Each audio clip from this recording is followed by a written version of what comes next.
warahmatullahi wabarakatuh. Salam sejahtera bagi kita semua. Semoga kita selalu dalam kondisi sehat walafiat. Izinkan saya di sini untuk mempresentasikan tentang pernyataan diri dosen dalam unjuk kerja Tridharma Perguruan Tinggi atau PDD UKPT dalam rangka Setdos tahun 2022.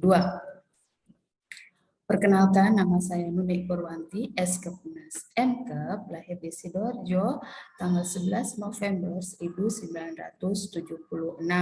Saya merupakan anak ketiga dari 3 bersaudara. Adapun riwayat pendidikan perguruan tinggi yang pernah saya tempuh yaitu pertama D3 Keperawatan di Akper RSD Surabaya, lulus pada tahun 1998. Selanjutnya melanjutkan di S1 Keperawatan PSIK FK UNER pada tahun 1999. Nah, pada tahun tersebut ada 2 institusi yaitu UNER dan Unibrow yang mendirikan S1 Keperawatan. Karena jarak rumah lebih dekat dengan Surabaya, maka saya lebih memilih di S1 Keperawatan PSIK FK UNER yang lulus pada tahun 2001. Nah, selanjutnya melanjutkan di S2 Keperawatan Fakultas Keperawatan Universitas Airlangga Surabaya. Riwayat mengajar, yaitu saya mulai bergabung dengan Akper RSI Surabaya pada tahun 2001. Ya, sejak lulus S1 Keperawatan langsung bergabung dengan Akper RSI Surabaya. Selanjutnya Akper RSI Surabaya berkembang menjadi Stikes RSI Surabaya dan berkembang lagi menjadi sebuah universitas, yaitu Universitas Nahdlatul Ulama Surabaya. Pengajaran atau mata kuliah yang saya ajarkan selama di Universitas Nahdlatul Ulama Surabaya, yaitu ada mata kuliah medical bedah, ada home care, ada hypnonursing, ada keperawatan dasar, ada manajemen keperawatan, dan juga herbal. Di sini yang saya presentasikan adalah fokus kepada mata kuliah herbal, yaitu kode mata kuliahnya APA 16334 yang terletak di semester 4 dengan 2 SKS, metode pembelajarannya secara lecture dan SGD. Deskripsi pelajaran mata kuliah herbal yaitu bahwa mata kuliah ini menguraikan tentang konsep dasar komplementer herbal, bentuk dan manfaat herbal, bagian tanaman untuk obat, khasiat obat bagi kesehatan, penyakit yang dapat disembuhkan dengan pengobatan herbal, menganalisis bentuk dan bagian tanaman yang dapat memberikan manfaat herbal, mengaplikasikan cara penyimpanan dan pengolahan bahan herbal, dan menjelaskan sediaan herbal dalam bentuk lotion, salep, minyak, dan lain-lain. Capaian pembelajaran, ada 9 capaian pembelajaran dalam mata kuliah herbal di sini, yaitu yang pertama tentang konsep dasar komplementer, kedua bentuk dan manfaat herbal, ketiga, ilmu yang mempelajari bagian tanaman untuk obat. Keempat, ada ilmu yang mempelajari khasiat obat. 5, menjelaskan herbal dan khasiatnya bagi kesehatan. 6, penyakit yang dapat disembuhkan dengan pengobatan herbal.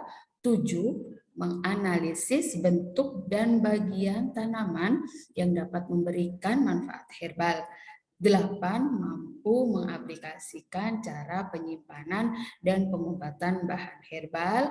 9, menjelaskan sediaan herbal dalam bentuk lotion atau salep, minyak, dan lain-lain. Referensi dalam mata kuliah herbal ada 2 referensi, yaitu utama dan pendukung. Untuk utama ada Siswandono dan Soekarjo tahun 2000. Ada Van Stenis tahun 2003. Untuk pendukung ada 1 Agus A 2010, tentang tanaman obat Indonesia. 2, ada Dali Marta 2007 tentang resep tumbuhan obat. 3, ada Haryana tahun 2007 tentang tumbuhan obat dan khasiatnya. Keempat, ada Munawaroh tahun 2000 tentang peran etnobotani dalam menunjukkan konservasi ex situ kebun raya. Selanjutnya 5, ada Murti, Krishna Tendi, dan Purba Pratiwi Asri tahun 2010 tentang 101 ramuan tradisional untuk mengatasi berbagai penyakit. 6, ada Ratna 2011 tentang ensiklopedia tanaman obat untuk kesehatan. 7, ada Sugeng 2010 tentang tanaman apotik hidup. 8, ada Sunardi tahun 2007 tentang uji aktivitas antioksidan beberapa tumbuhan obat herbal terhadap DPPH. 9, ada Surya Dharma tahun 2008 tentang Diklat Etnobotani Universitas Negeri Yogyakarta. Ada Tukiman 2006 tentang pemanfaatan tanaman obat keluarga atau toga untuk kesehatan keluarga. Selanjutnya 11, ada Winarno tahun 2003 tentang pemanfaatan bumbu dapur untuk mengatasi aneka penyakit. Yang 12 ada Zen 2005 tentang pemanfaatan tuban obat dalam upaya pemeliharaan kesehatan. Nah, selanjutnya untuk topik mata kuliah herbal yang akan kita presentasikan nanti sesuai dengan RPS, yaitu pada pertemuan ke-6 tentang resep nutrisi dan ramuan herbal. Adapun media pembelajaran yang kita gunakan yaitu kita menggunakan hardware, yaitu ada LCD, ada laptop, ada tablet, Sorogan, dan komputer. Untuk softwarenya yaitu ada di gilipunusa.ac.id. Ada juga esorogan.unusa.ac.id.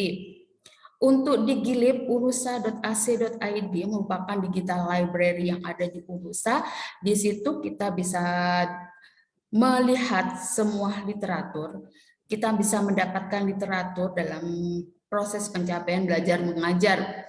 Juga kita bisa mengupload semua hasil karya kita di gilipunusa.ac.id. Sedangkan esorogan.unusa.ac.id merupakan suatu sistem di mana di situ proses belajar mengajar kita bisa melalui link tersebut, yaitu baik mahasiswa atau dosen bisa seluruhnya mengakses.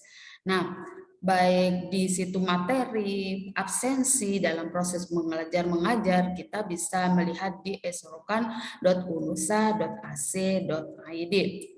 Nah, selanjutnya untuk penilaian dalam proses belajar mengajar untuk mata kuliah herbal ada 4 poin penilaian, yaitu ada nilai UTS, ada nilai UAS, ada juga nilai sikap dan kehadiran.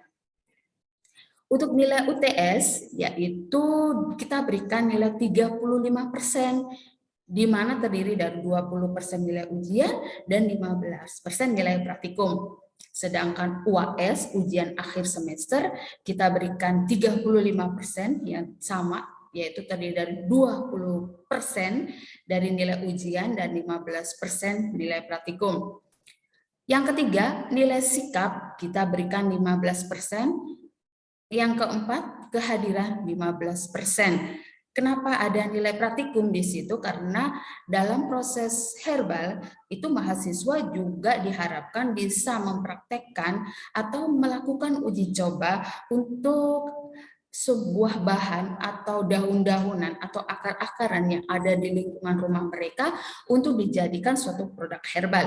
Nah, untuk penilaiannya yaitu nilai UTS 35% tadi dikalikan nilai, UAS sama 35% dikalikan nilai, untuk sikap 15% kali nilai, kehadiran 15% kali nilai. Seluruhnya kita dapatkan nilai akhir dengan cara menjumlahkan nilai UTS, UAS ditambah sikap tambah kehadiran.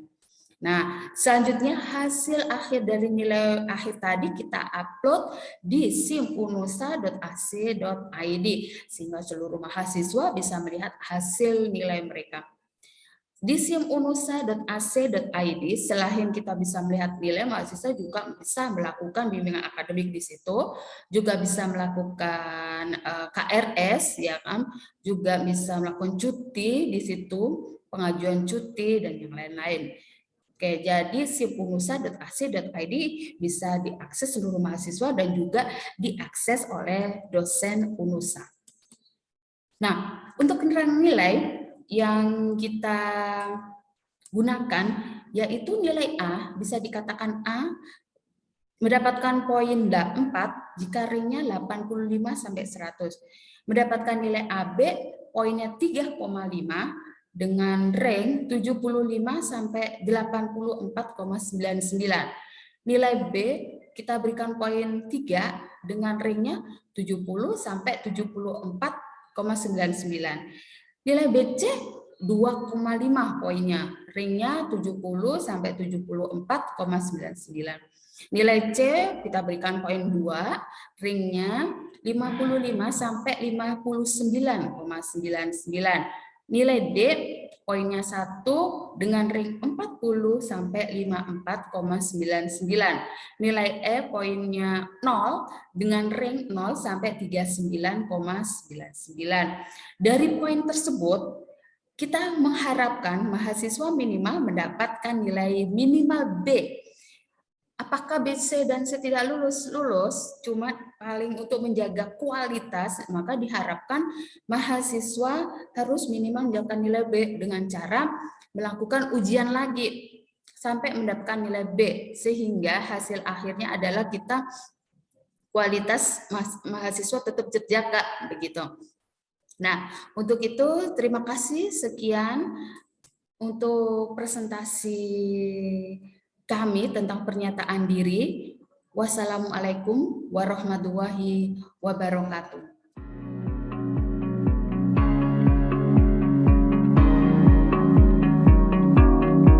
Oke, assalamualaikum warahmatullahi wabarakatuh. Baiklah, hari ini kita masuk ke pertemuan ke-6 untuk topik materi herbal.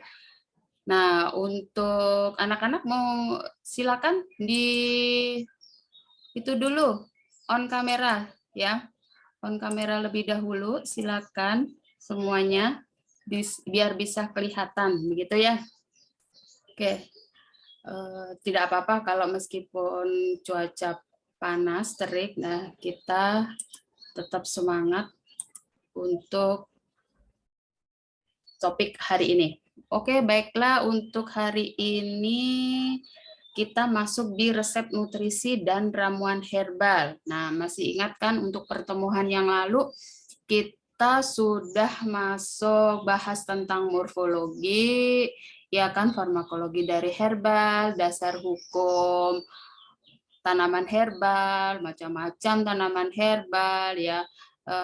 Terus tanaman yang bermanfaat untuk kesehatan juga kan begitu. Nah, untuk saat ini kita masuk resep nutrisi dan ramuan herbal. Sebelum masuk resep nutrisi dan ramuan herbal, nah mungkin masih ingat topik yang lalu ada kita bahas morfologi herbal kan. Nah, morfologi herbal kan ada misalnya contoh akar tunggang, akar serabut, macam-macam akar tunggang dan serabut. Nah, coba ada yang tahu akar tunggang dan serabut?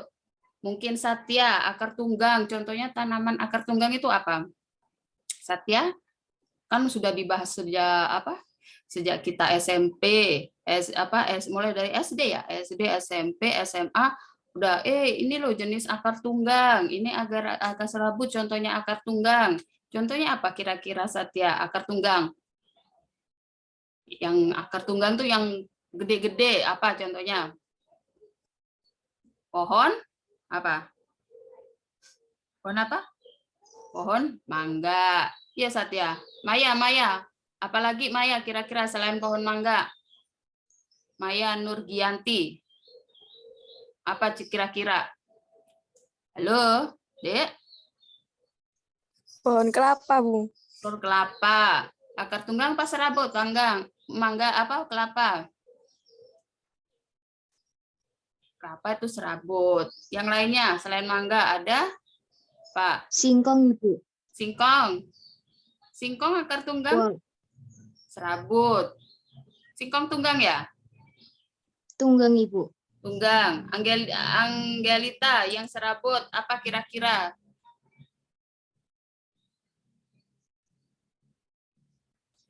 Yang serabut padi gitu ya. Padi-padian, jenis padi-padi. Jadi yang membedakan angger tunggang adalah yang besar ya kan, contoh mangga ya kan, pohon jeruk gitu kan gitu. Terus yang serabut padi-padian gitu ya. Nah, ternyata semuanya itu dari akar-akaran itu ternyata berfungsi untuk kesehatan ya kan, bisa dimanfaatkan untuk kesehatan kita. Nah, untuk itu kita sudah bahas tentang topik yang lalu sedikit. Nah, sekarang kita masuk di resep nutrisi. Sebelum kita masuk resep nutrisi, kita tahu harus apa itu nutrisi ya, tentang nutrisi. Nah, nutrisi, ada yang tahu definisi nutrisi apa ya? Nutrisi.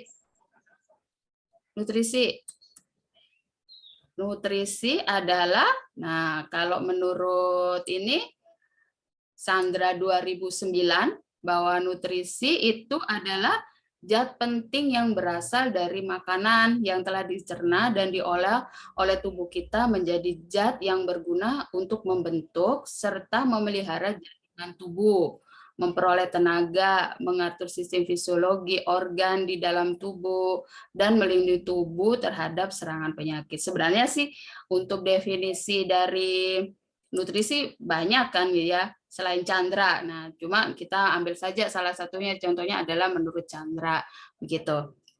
Nah, selain itu yang perlu kita garis bawain adalah ternyata nutrisi adalah zat gizi. Nah, makanya kita harus paham apa sih zat gizi. Nah, menurut Al-Matsir dalam Marmi tahun 2013 itu mengatakan bahwa zat gizi adalah ikatan kimia yang diperlukan tubuh untuk melakukan fungsinya, yaitu menghasilkan energi, membangun dan memelihara jaringan, serta mengatur proses-proses dalam kehidupan. Nah, kalau begitu, kalau ternyata zat gizi itu penting, kira-kira masih ingat komponen dari zat gizi itu apa saja, Dek? Komponen zat gizi ada apa saja? Masih ingat? Ada? Ada? Wulan mungkin? Karbo, lemak, protein. Ya, karbohidrat, lemak, protein, terus apa lagi? Vitamin, mineral, air.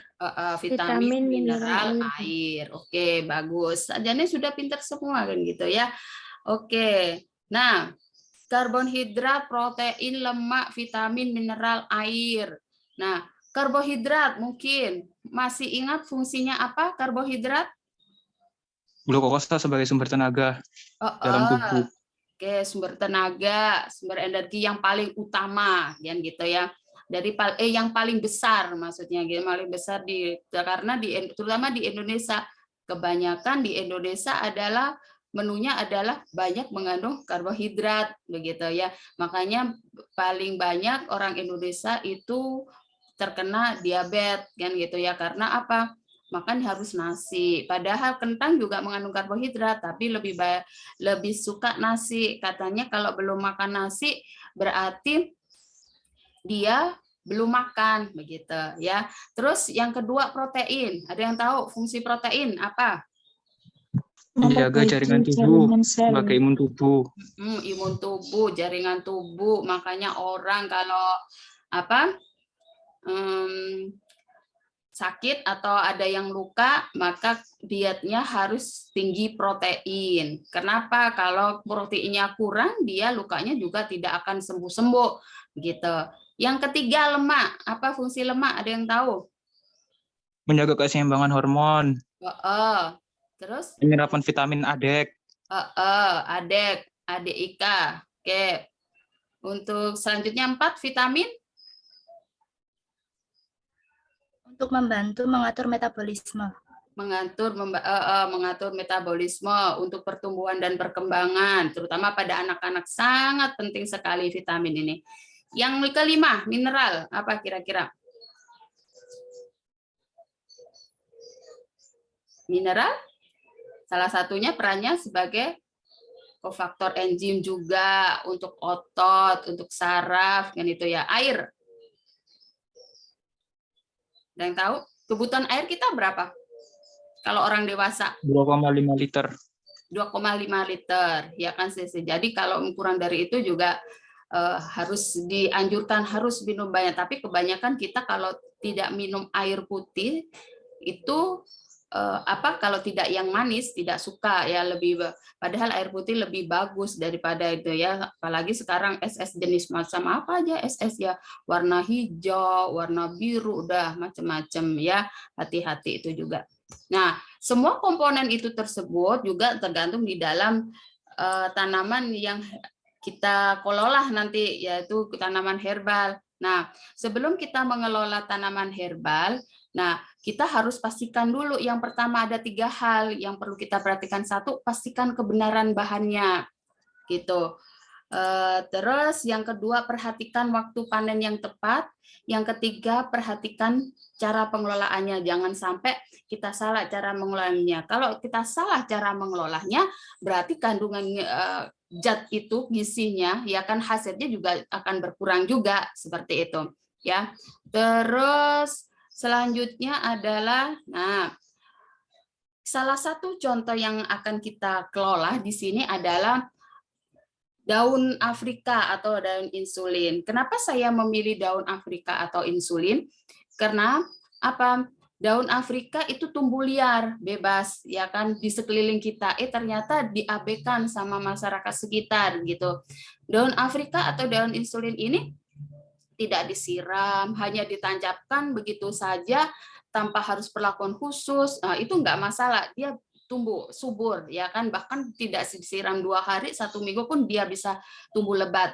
Nah, daun Afrika itu fungsinya salah satunya adalah juga bisa menurunkan gula darah, yaitu untuk penyakit diabetes, untuk sakit perut, ya, untuk peradangan, kanker payudara, demam malaria, pneumonia, kanker prostat, kolesterol, jantung, antioksidan. Nah, bagaimana cara mengelola daun Afrika nih? Salah satu nih, ya, bentuk daun Afrika ini. Kalau di desa berarti ini bisa disebut dengan daun insulin, ya. Mungkin ada yang tahu di sini, ada di sekitar rumahnya ada daun seperti ini? Ada? Nggak pernah lihat? Sepertinya tidak ada, Bu. Nggak ada? Belum lihat. Oh, belum lihat. Padahal Belum ini ada. tumbuh Sama kali lihat. di belakang rumah, di kebun. Nggak ada? Saya adanya pisang. Di sawah. Oh, ada. Biasanya ada, Dek, di sini, dan liar, tumbuh liar dia tuh. Ditancapkan, ini dipotong bahannya gitu aja, ditancapkan tanpa disiram dan yang lain dia bisa gitu nih ya.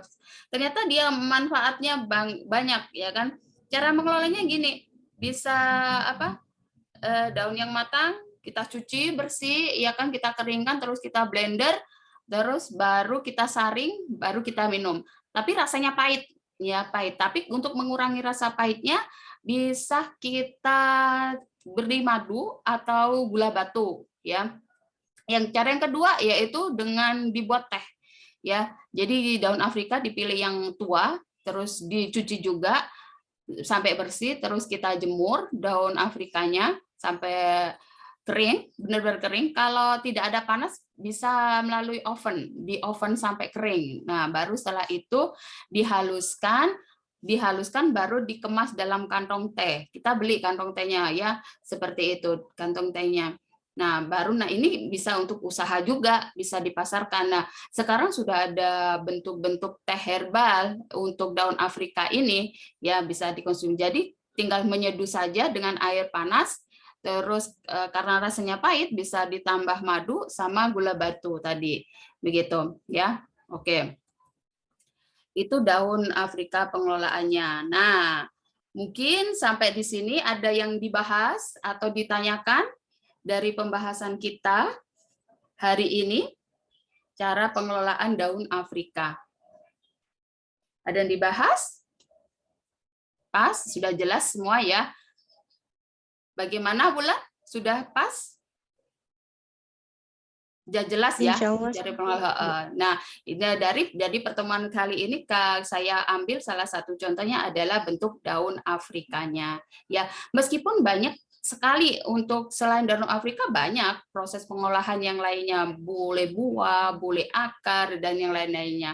Nah, untuk pertemuan selanjutnya mungkin bisa kalian kan kelompok ya, kerja kelompok menemukan mengelola salah satu dari akar-akaran atau daun-daun di situ dikelola nanti dijadikan produk seperti itu ya, kayak diperagakan satu-satu. Jadi dari kelompok memperagakan satu-satu begitu.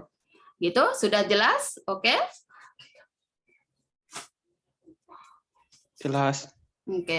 Oke, terima kasih untuk pertemuan hari ini. Kalau begitu saya akhiri. Sehat-sehat semua ya, Dek ya. Semoga kita selalu sehat. Saya tutup untuk pertemuan kali ini. Terima kasih. Wassalamualaikum warahmatullahi wabarakatuh. Waalaikumsalam warahmatullahi wabarakatuh. Terima kasih, Bu. Ya, sama-sama. Ya.